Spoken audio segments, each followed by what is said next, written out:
Alright, so I'm just going to do a quick little video here on adjustments on the GAZ-71, since really I don't think there's any English speaking videos out there on it. But anyways, first thing you want to do is you want to make sure that your clutches, your free play is adjusted correctly. So that would be this right here.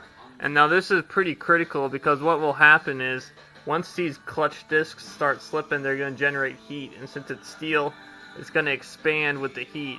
And you want to make sure you have enough free play there that doesn't, the ball ramp doesn't catch when those clutch plates expand.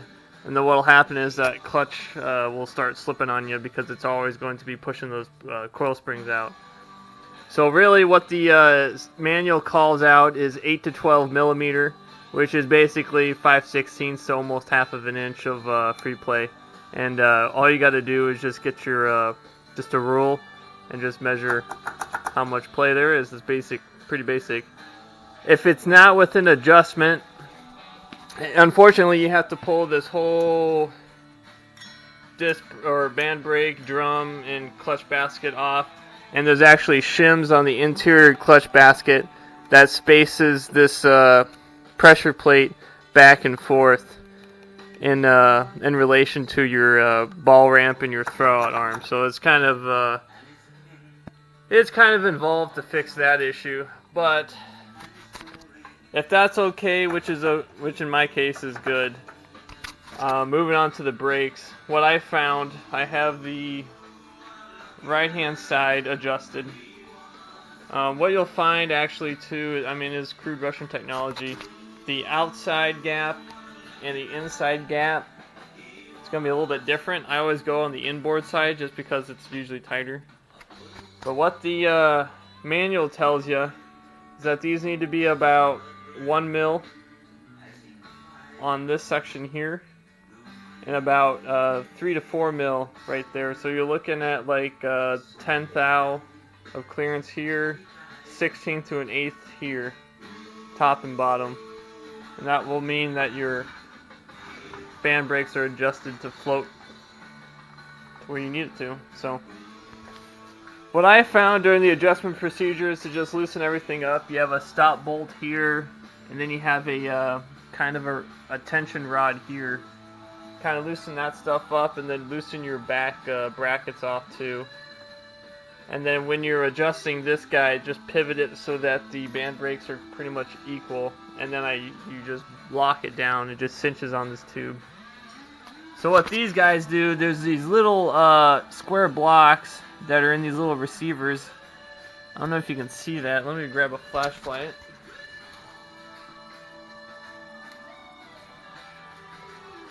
So what you see, there's those little square blocks, and so what those do is that they just go back and forth. And so what you're just going to want to do is I just adjust it until you get your 10 thou clearance between your band and your drum. What I'm going to do is adjust my upper band here until I get I'm just eyeballing it. I mean, it's Russian. You don't have to be precise.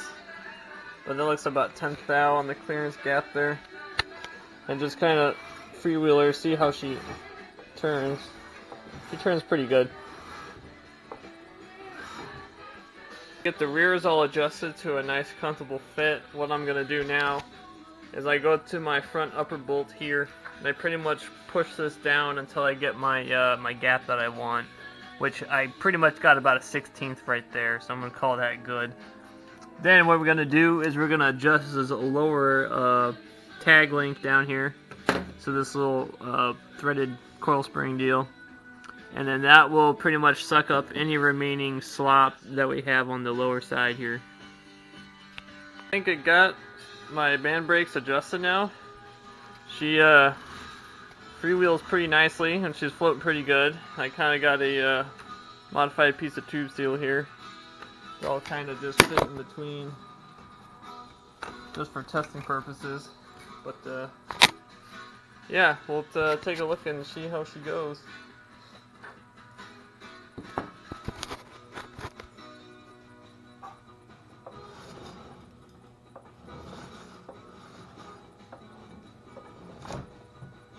It locks up pretty good, so I'm pretty happy how that turns out.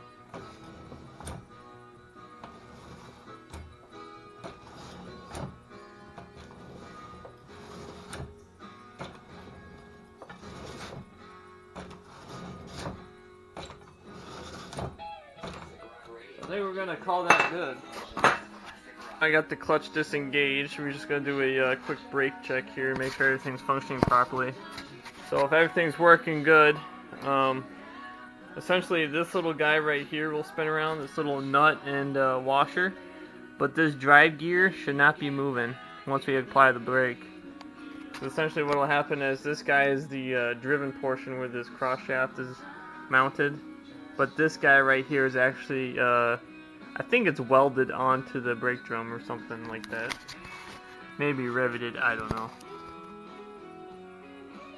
So this is full drive right now, brake engaged. Looks like it's working good.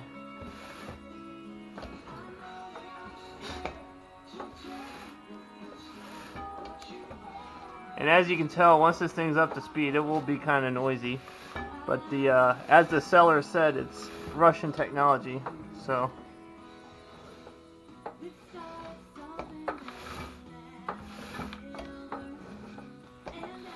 Everything seems to be working good, so.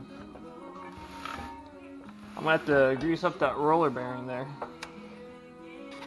Nice little grease fitting. So there's little bearings in here, so when this thing is spinning and this thing is stationary, prevents wear from happening.